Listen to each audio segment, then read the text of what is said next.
மலைகளால் சூழப்பட்ட அந்த கிராமத்தின் எல்லையில் யாரும் நுழைய அஞ்சும் ஒரு வனம் இருந்தது. அதன் பெயர் பலிவனம். அங்க போனா திரும்ப வரமாட்டாங்க. வனம் பழிவாங்கும் என்ற கதைகள் தலைமுறை தலைமுறையாக சொல்லப்பட்டு வந்தது. ஆனால் அந்த கதைகளை எல்லாம் நம்பாதவன் ஒருவன் இருந்தான்.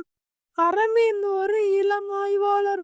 பலிவனம் பற்றி உண்மை என்ன என்பதை அறியவே அவன் வந்தான்.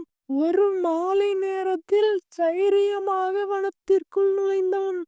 வனத்திற்குள் சென்றதும் காற்றே வேறுபட்டதாக இருந்தது. மரங்கள் பேசுவது போல சத்தம், இலைகள் நடுங்குவது போல அசைவு. திடீரென அவன் காலடியில் இருந்த நிலம் மெதுவாக மாறியது. அவன் பார்த்தது பழைய காலத்தில் அந்த வனம் எப்படி இருந்தது என்பதை. அங்கே ஒரு அழகான காடு, விலங்குகள் சுதந்திரமாக சுற்றி மனிதர்களும் இயற்கையோடு இணைந்து வாழ்ந்தனர். ஆனால் அந்த காட்சி மாறியது. மனிதர்கள் பேராசையால் மரங்களை வெட்டினர், விலங்குகளை வேட்டையாடினர், நதிகளை விஷமாக்கினர். அப்போது வனம் அழுதது.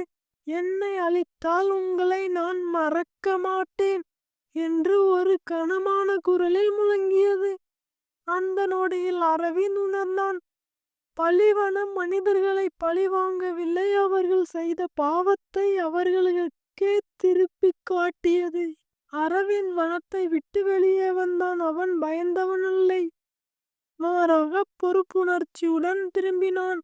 அடுத்த நாளிலிருந்து அவன் பலிவனம் பற்றி உண்மையை உலகிற்கு சொன்னான். இயற்கை எதிரி அல்ல, அது நம் பிரதிபலிப்பு என்று. அதன் பின் பலிவனம் மெல்ல மெல்ல மாறத் தொடங்கியது. பயத்தின் இடத்தில் புரிதல் வந்தது.